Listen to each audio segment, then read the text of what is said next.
Welcome to Wine Soundtrack USA. Listen to the passion with which producers narrate their winery and their world in 30 answers. Discover their stories, personalities, and passions. Hello, friends and listeners of Wine Soundtrack. This is Allison Levine, and today I'm sitting with Andy Peay of Peay Vineyards in West Sonoma Coast. Welcome, Andy, and tell me about Peay Vineyards and where exactly West Sonoma Coast is. Well, hi, Allison. Thank you for having me. The West Sonoma Coast is the western part of the Sonoma Coast AVA. So the Sonoma Coast AVA is a huge AVA. It takes half the county of Sonoma, including Russian River and parts of Chalk Hill and Carneros and Petaluma Gap. Oh, and yes, the actual coast of Sonoma. So there's a new AVA application that's going through the process right now to try to create the West Sonoma Coast, which are just the ridges along the Pacific Ocean. And so Peay Vineyards is in the very northern part of that, northwest corner. It's a very cool part of this section because of our proximity and elevation to proximity to the Pacific Ocean and elevation. And that is really what is unique about Sonoma County, but specifically the West Sonoma Coast, is the fact that we are right up against the Pacific Ocean, which is 50 degrees year round. So this is cold climate maritime grape growing, and that is unique in the world. You think about the famous grape growing regions of the world. Many of them are continental, inland. They have warmer summers, but cooler springs and falls. Whereas where we are, we're up against this very cold body of water. 50 degrees year round doesn't warm up. And so that really moderates the temperatures. So you don't get that warm during the day. And that allows you to, that of course affects your grapes and style of wines you make. So that's why we're there.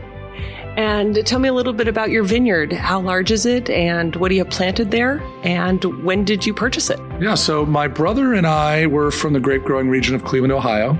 And we realized... I've heard about it. Yeah, no, it's burgeoning. Watch out. It's coming on in California. But we grew up in a family where my mother ran farmers markets, and we drank, fairly good wine. We didn't know any better. We were just drinking alcohol as far as we knew it growing up. And my brother went into winemaking, went to Davis after college, went to Davis for his master's in enology, and then was a winemaker in Santa Cruz. I was a retail buyer. We mostly drank European wines. And what we liked about those wines were that, and still do, many times that's what we're drinking, is that they have a transparency to sight. That you taste it and you say, that's Nebbiolo. That's Nebbiolo from sandy soils. And I can tell and so we wanted to do that as well. But in the mid 90s, that's not what California was really emphasizing, at least most. And so we went looking for a place where we could make wines that had sight expression. Hate to use the word terroir expression.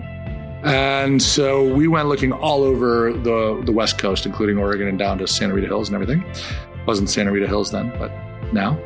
And we found an old sheep ranch and apple orchard in the northern part of the Sonoma Coast. No one had ever planted there. Reputation about the region was it was too cold and wet and definitely too remote. And so we said, great, this might be perfect. And so we bought the land in 96, planted in 98. We were in our late 20s. We thought that it'd be easy to do this, no problem. We eventually planted 51 acres, and my brother was going to be the winemaker, and we were going to split growing, and I'd sell the wine, and that's easy peasy. Fortunately, Vanessa Wong came along in 2001 to be our winemaker, and Vanessa started her career after Davis at the University of Bordeaux. And then she went to Lafite Rothschild and Jean-Gros, and then came back and was eventually the winemaker at Peter Michael. And then she was putting in a vineyard for them in the Fort Ross Seaview AVA, which is south of us, about 45 minutes in the West Sonoma Coast. A little higher elevation, a little different than ours, but also quite an interesting place. And we share some things in common because of the proximity to the ocean. And she heard about these two guys up north with 15 clones of Pinot, and she came and visited, and she kind of liked what we had to say, and kind of liked my brother, and became our winemaker, and eventually married my brother, which is how I afford Peter Michael's winemakers. That's fantastic. Yeah. So with all the clones of Pinot, are you doing exclusively Pinot Noir? No. So we have 35 acres of Pinot Noir, and we picked those 15 clones at about 30, 35 lots, ferment them and age them separately, vinify them separately, and then we blend them into 4 Peay wines, 3 with names, and 1 is a Sonoma Coast, but it's all estate. And then we have 8 acres of Syrah, 7 acres of Chardonnay, and then an acre and 1.9 acres of Viognier, and just a drop of Roussanne and Marsanne. And we make all those separately. We don't blend, so there's no co-fermenting of Viognier and Syrah or anything like that. And what's your total case production? Under Peay, we're about a 5,000 to 6,000 case winery, about 5. We do have a second label, CEP, which are declassified barrels, press wine, etc., of Pinot and Syrah. And then we also make a Rosé and Sauvignon Blanc, where we buy the fruit from a vineyard named Hopkins in the Russian River. Probably 3,000 or 4,000 cases of that.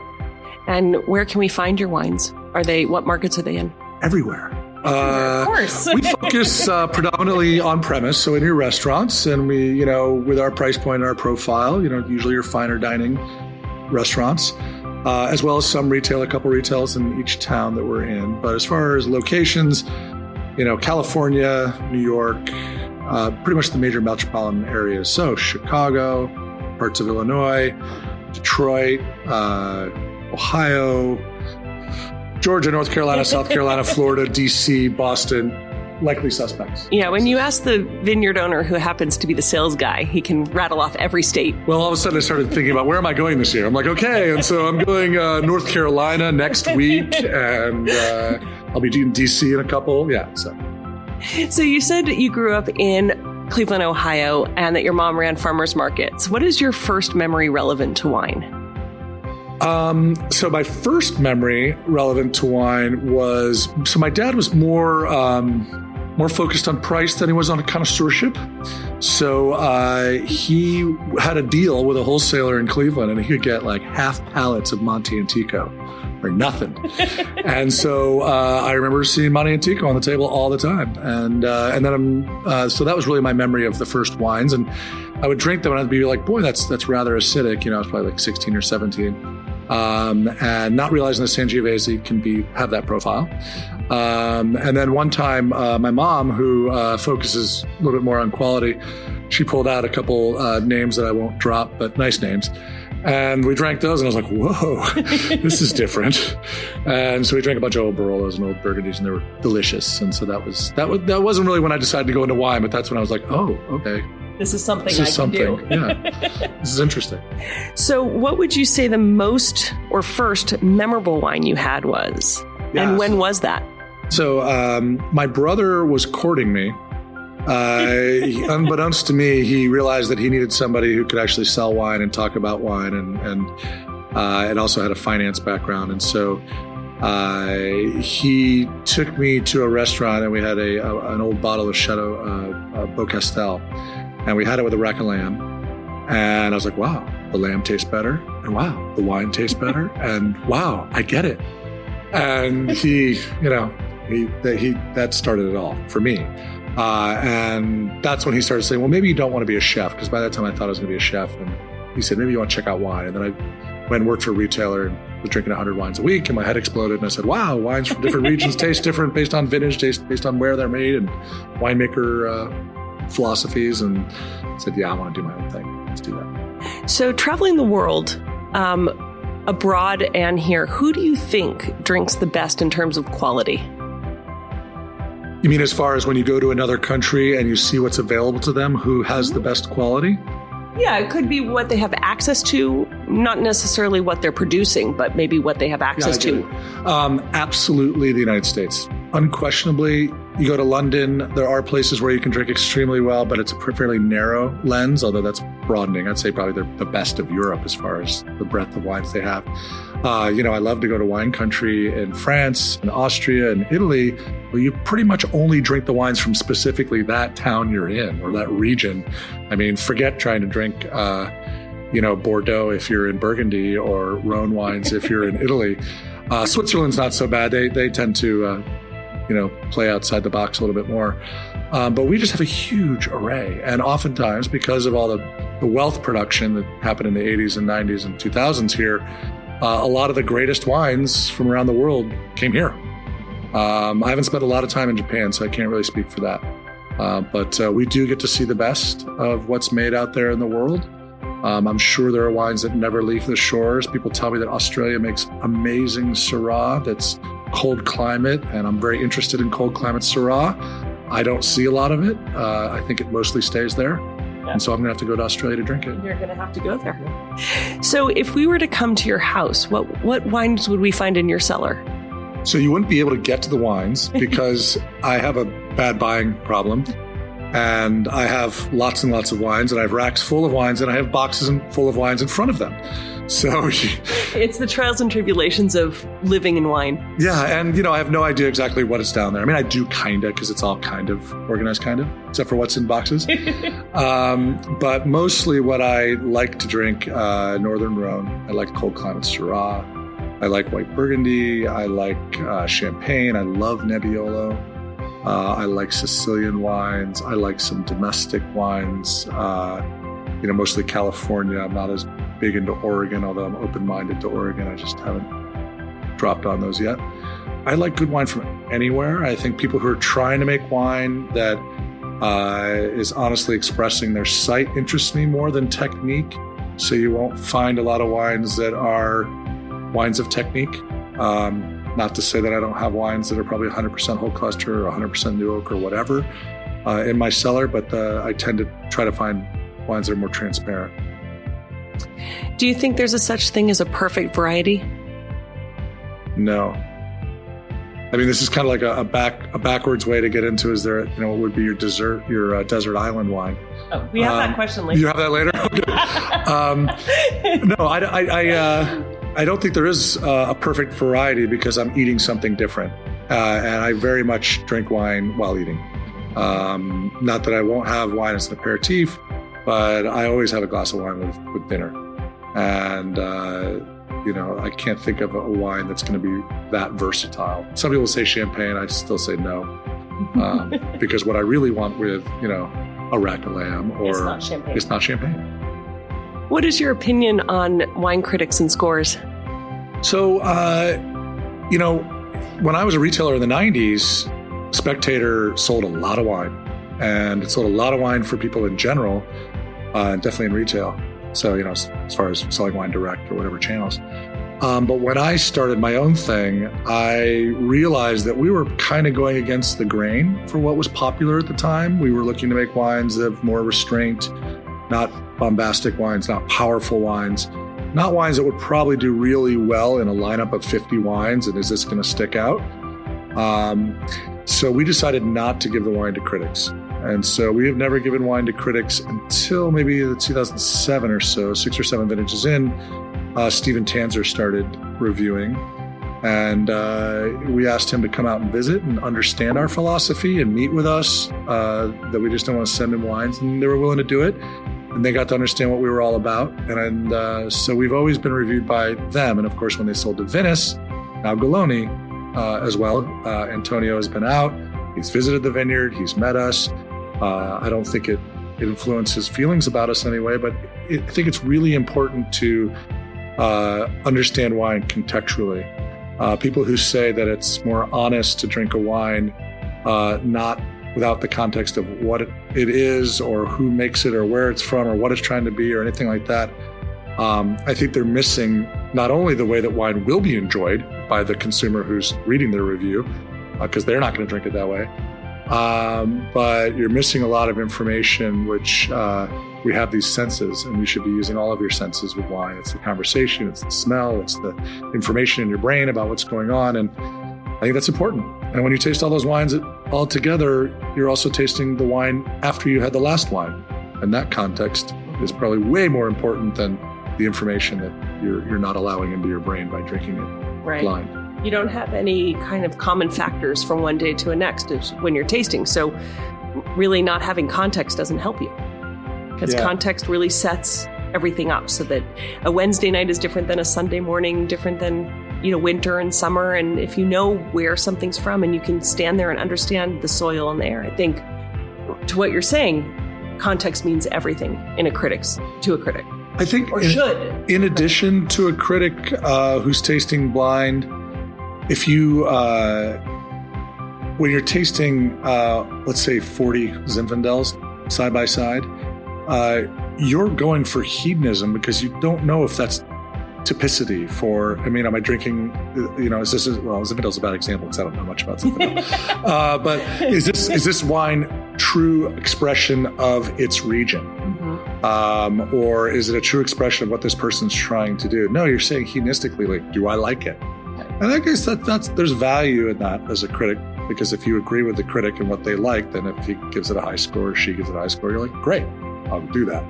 But I also know critics who say, is this a well-made wine for what it is? And I tend to appreciate that. I don't really follow, I don't follow scores. I follow words. So what they say. So I know a certain critic says, oh, it's got power and gobs of fruit. I don't want it. So that's to me more meaningful. So when you're picking wine to drink as a consumer, I know you said you like to pair wine with what you're eating, but do you have a preference of red, white, or rosé? I drink about 50-50 red and white. And that has to do with the cuisine. I'm the cook in the family. I mean, my wife is a good cook, but I love to cook. And so, and I drink rosé is what I drink while I'm cooking. So if I happen to be out selling wine that day, I'll have a bottle of rosé open. That's what I'm actually drinking while first thing I get home, I pour a glass of my own rosé as while I'm cooking. And then I'll go get a bottle for dinner. But we're about 50-50. Maybe lean a little bit more towards red because I am a bit of a carnivore. Yeah, it's all that lamb. Yeah. Still or sparkling wine? I love champagne, visited Champagne, but I drink way more still wine than champagne. And you said that you like to be in the kitchen. So how do you approach food and wine pairing? Do you follow rules or do you look at something else when you're choosing a wine to pair with your meal? I tend to follow general, the rules I tend to use as a general guideline, but I'm so much more focused on the ingredients so that that will sway the pairing more than, oh, it's chicken, therefore. Mm-hmm. So when I'm, depending on the night, but mostly I'm looking in the fridge and I said, okay, this is what I have. Now I'm going to go find my wine. Where there are nights, if I have more forethought, I'm like, I really want to drink this tonight. Okay, I'll go shop for those ingredients that are going to work with that. I have 2 young kids. I've got about a half an hour to prep, cook, and serve. So that tends to drive a lot of decisions. Fair enough. Sometimes when you're on the spot, good decisions can be made. Yeah. So what do you think that a non-drinker or someone who hasn't had your wine loses out by not tasting your wines? So I think, I think all winemakers will say this, or I'm not a winemaker, but all winery owners will say this. I think our wines are unique for wine, definitely in California, if not the New World, if not everywhere. I think they do capture a cool site and what we can do on the West Sonoma Coast. There's a balance between among fruit, floral, and earth that I think there's an elegance and a restraint while still having depth and deliciousness. I think that's one of the wonderful things that we have in California on the coast where we are is that we do have the sun, but it's a cool sun, so you don't get the really heavy, ripe flavors. You get brightness, but you still maintain your freshness, your acidity, and tannins and other things that I think will help the wine age and maintain the energy. And so as much as I do and have been inspired by wines from the old world, not all of the old world is cold and high acid. There are plenty of regions that aren't. I think that we've got a lot going for us out on the coast. And I think that we're a young wine growing region. And I think we're a very promising wine growing region. So a young growing region with a lot to learn, and also on the coast, and you've talked about the cold climate, the cool air that comes in from the ocean. But do you see variation from vintage to vintage? I mean, in general, we say that every vintage tells a different story. How much variation are you seeing from year to year? Do you see commonalities more often repeating themselves than not? Yeah, I mean, we are, because we're right on the coast, we are quite impacted by vintage. There is a fingerprint for each vintage. So when I think about vintages, I think about, let's say with Pinot Noir, fruit, floral, and earth as 3 categories, just kind of helps me organize. And I see certain vintages as more fruit vintages, the warmer vintages, 09, 13. I see vintages that tend to be a little bit more earth vintages, 2015. And then those that have harmony among them, 16, like 18. So one of the things is what's going on these days with climate change is we're having extreme weather. So for example, 2011, really cold and really wet. and we lost 70% of our crop, and we had 9 inches in 3 days, and our vineyard sat through the whole thing. So that's a very different style of wines. They don't have the depth, although they actually are really quite good, especially right now, but they're not going to go for much longer. Whereas you drink any like 14, 15, 16, 17s of ours, those are going to age forever. They have great depth. And so, yeah, there is vintage variation. I like that. We should never make a bad wine. So even if a vintage is challenging like 2011, I think we made good wines. And, I think the tired adage is true that, good winemakers can make good wine in difficult years, and anybody can make a good wine in a good year. Just don't get in the way of it. That's right. Do you have any signs that you look out for that will determine what kind of harvest you're going to have? Yeah, we're looking at things like the weather during bud break, how was set, was there shatter, things that might affect, ripening within clusters and within sections. Heat spells. We always tend to get a warm spell right around Labor Day. We'll have some offshores. Is it a short offshore? Is it stacking up offshores? How long is it, et cetera? That'll affect ripening. Rain. We always get a couple rains in October. We're picking Pinot Noir and Chardonnay in October and Syrah in the end of October, November.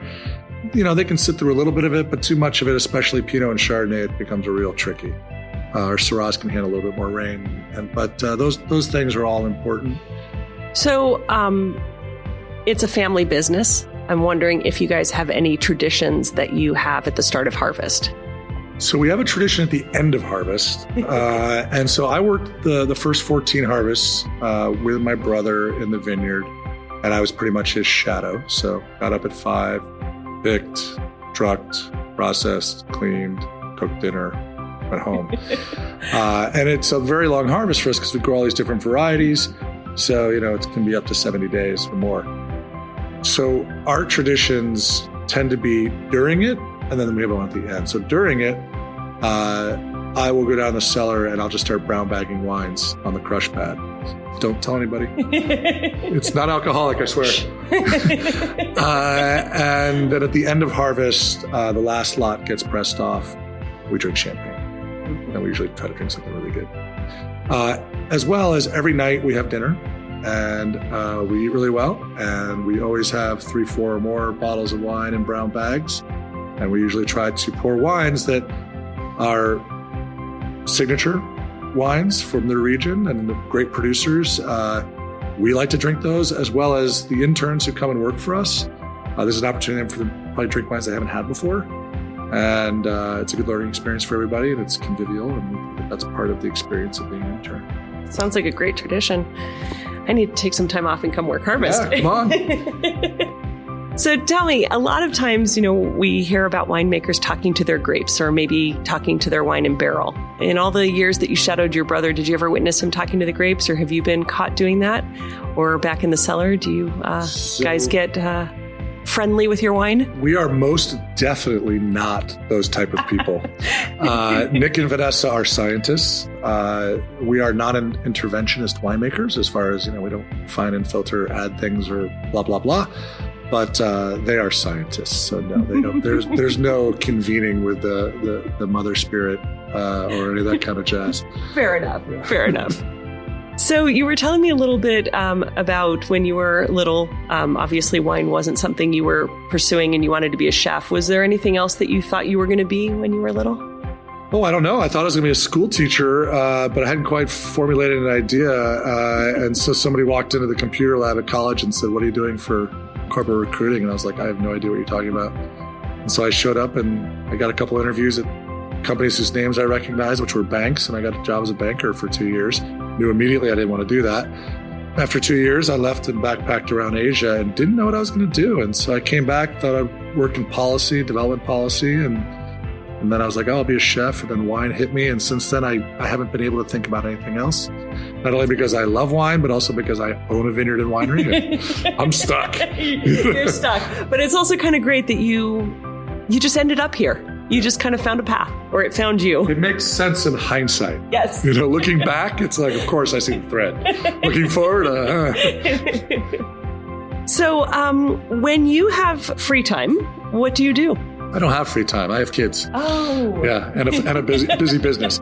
I like to cycle. I love to ski. Skiing's my favorite thing, and I love to cycle. And we like to travel as a family, and also not as a family, but we like to travel. I like to be a dad.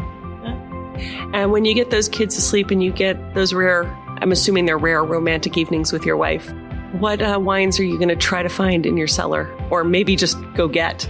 So by the time the kids go to sleep, we've already had dinner, and one if not both of us have usually fallen asleep with the kids in their bed. So there's no romantic evening.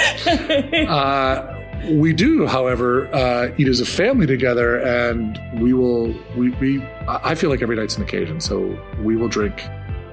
Doesn't have to be expensive, or it can be. It can be really old. It doesn't matter.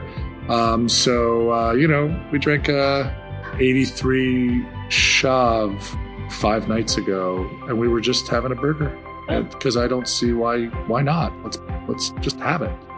So we have plenty of fun wines to drink. I mean, most of my wines are too young, but every once in a while we have something. Sounds like you can turn any night into a romantic night. Right. If we don't fall asleep. Exactly.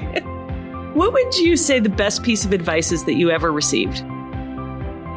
So I think the best advice that I ever received was not explicitly said to me.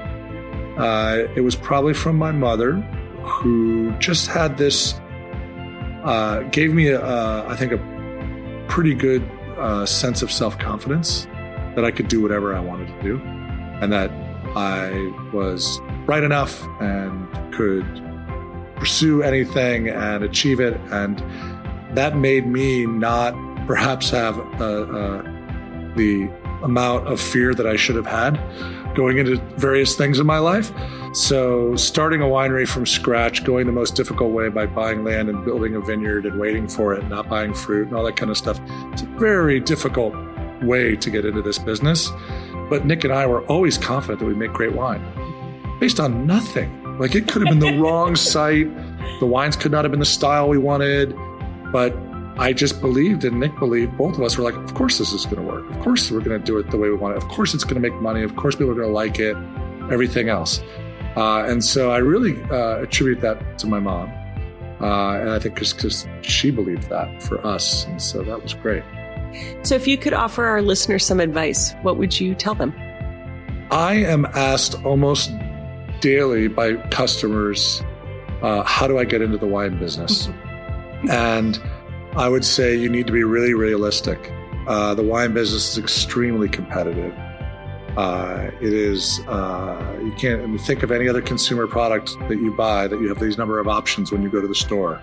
It doesn't exist. This is the most. Mm-hmm. So it's very competitive. A lot of people don't necessarily need to make a living at it. So think about that too. It creates a lot of irrational players. And be sure that this is something that you really want to do before you jump in. As far as consumers and drinking wine, drink what you like. Don't drink what people tell you to drink. Unless they're giving you advice and you like it. But if you drink something and you don't think that that's for you, it's not for you. Even if people say it's the cat's meow. Be open-minded to professionals, sommeliers, or retailers who know what they're talking about. Their job is to try to figure out your palate. And it'll take them a couple iterations, but once you get a little bit of feedback, they'll know what you're interested in, boom, and then they can be your source. So I love that as a retailer. So when people ask me, what should I drink, Andy? I say, I don't know. I don't know what you like. Why don't you go develop a relationship with a local retailer and they'll figure you out and you're off to the races. I think that's very good advice. I would give the same advice too. You gotta just find a few words to describe what you like and you'll figure it out. Taste a lot. Phones, it's so much easier too. You just take a picture of the label. Yeah. I used to say, put the cork in your pocket, but now you just take a picture of the label. You don't have to remember anything. You just walk to the store and go, that, I like that. You're like, okay, you like Santa Barbara Pinot. All right. I got a couple other ones here. Let's see if you like it this style or that style of Santa Barbara. Yeah. Absolutely. What would you say your proudest achievement in your work is to date? I think my proudest achievement is that we were able to establish our wine brand, and we've been fortunate to receive very positive feedback from consumers and trade and people who are saying, hey, you're making good wine. And that feels really good. As someone who sells wine, one of the nice things about being a salesperson is you get that gratification when somebody's like, yeah, that's good, I'll buy a case. You're like, wow, that's awesome. So it's nice to be making a product that not only do I enjoy, but other people enjoy it. And that feels real. So I think that, and then, being able to be successful enough at it that I've been able to get debt free for the moment. And, it's, and build a real business, and we employ 15 people or so, and everybody seems to be pretty happy. So, yeah. Well, that's an accomplishment, especially considering how tough the wine industry can be on people. So congratulations. Complete the sentence for me. A table without wine is like? Table without wine is like ice cream without sugar. Doesn't sound very good. No, it's missing something important. Very important. So, a VIP from any walk of life is sitting at a table in a restaurant. Paparazzi come by and snap a photo through the window, and on the back end of that photo is a bottle of your wine sitting on the table. Who would you want that person to be? Somebody who I respect for their palate. So it would be someone who's either a great chef or a wine drinker of note. That would make me proud. If they're actually spending their money in a restaurant, buying my wine, that feels good. So, I don't know. There are a lot of people's palates I respect in the wine business, and I don't want to be seen as brown-nosing any of them. So I'm not going to name their names, but yeah. Yeah. And if space aliens were to land on your property today out in the West Sonoma Coast, what wine would you want to present to them? Well, I'd first say you've found the middle of nowhere. Way to go. This is not going to tell you anything about planet Earth. So what wine of theirs, mine, I'd like them to try? My Viognier. We make very little of it. It doesn't taste like Viognier that anybody's ever had from anywhere on this planet. It's super high acid and ginger, lemongrass, not big peach fruit cocktail sauce, any of that stuff. And so it's very zingy and bright and fresh and from out of this world. So now's the question. Deserted island. What 3 wines would you take with you? 3 wines. Thank you for giving me options. Everybody says 1, and I'm like, boy, I'm going to get bored of that. Why would you be limited by quick. 1 wine? Yeah, that's tough. So I would have to take Chardonnay as my white wine. Can we get more specific? If you'd like. I would take Chardonnay, probably like a Pouligny style, whether that's from the New World or from Pouligny, something that's got a little textured oak on it, but still is bright and fresh and crisp. I would definitely take a Northern Rhone Syrah, something from Cornas or Côte Rôtie. I'd probably take Chardonnay, let's be honest. That's what I really want to drink all the time. And then I need kind of a light-bodied red or champagne or rosé. Kind of like the options A, B, and C list. Yeah, I think I'm gonna. Well, I'm on a desert island, so I'm gonna bring Old Barolo. None of the above. We'll go with Old Barolo. Well, it can be light and floral because it's really old. If it's young, that'd be terrible. I'd just be tannic and it'd be boiling, and I'd be thirsty. But you're on an island, so it would have time to age. It's not necessarily a warm island either. I'm just assuming it's warm. Yeah, it's your island. Right. So, speaking of warm and warming, do you think that we will be drinking wine in 200, 500 years' time, or even beyond? I mean, the question is, will we be here? Mm-hmm. I don't know if we'll be here. I'm not. We might end the experiment way before then. But let's assume humans are still here. I would say absolutely. I don't see why it would go out of fashion, even with climate change. I'm sure we're going to be able to find places we can grow grapes and make wine. I mean, alcohol, it seems to be popular. People have been making it as long as they've, I don't know how many thousands of years, but it's been a long time. And people once they figured out how to ferment that fruit. That was it. I think we started with grains maybe first. I'm not sure, but yeah, it's been going on for a long time, and I don't see why it would ever stop unless we bring an end to all this. So you're a big fan of the Rhone Valley. You said that you are interested in exploring Australia. What is one place in the world that's at the top of your list to explore next? For wine, I need to go to Piedmont. I'd say 40% of my cellar's from there. Most of it's aging. But I spent a lot of money on it, and I'm very interested in it, and I read about it, and I've never gone. And that's usually because I want to go during truffle season, which is during the end of harvest. And so I don't do it. And also, I didn't really start getting interested until the early thousands. And that's when I started having children. And so that kind of put the end to wine travel for a while. But we'll get there. Well, Andy, I want to thank you for joining us. But before we go, we have one little thing that we do at the very end. Wines. Not yodel. No, you don't have to yodel. Okay. It's close, but no, you don't have to sing.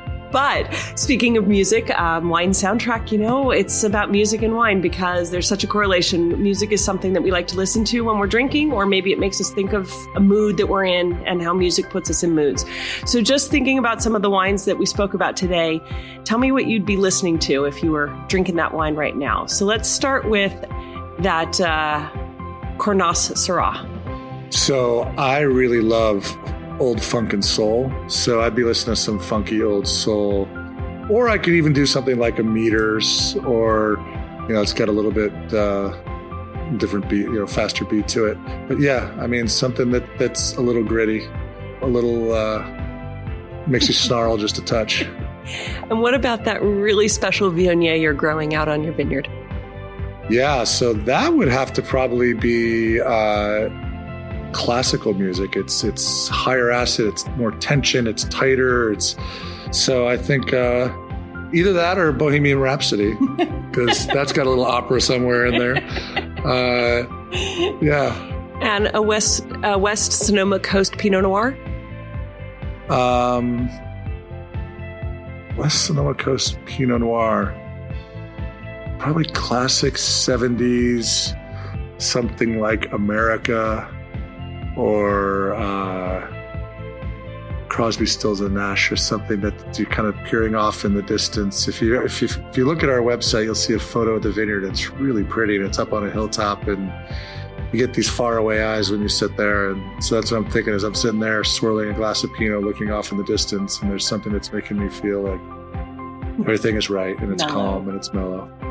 And last but not least, what song will you play on the day you decide to open one of those aging Barolos in your cellar? Probably going to play Miles Davis, Kind of Blue. I like to listen to that. I like jazz in general, but I like to listen to that during dinner in the background. Wow. Well, thank you for sharing those combinations with us. Again, thank you for joining us on Wine Soundtrack. And before we go, can you just remind listeners where they can find your wines, or can they come visit you? Yeah, so you can find our wines at payvineyards.com. It's Peay with a vineyards on an S.com. And of course, depending on where you live, you might find them at restaurants and retailers.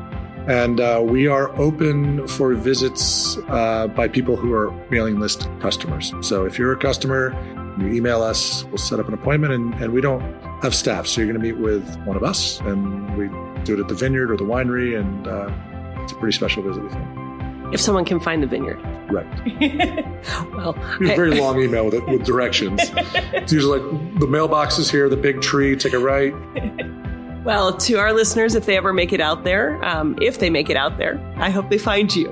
And thank you for joining us today. Great to be here. Thanks for having me on. Thanks for listening to a new episode of Wine Soundtrack USA. For details and updates, visit our website, winesoundtrack.com.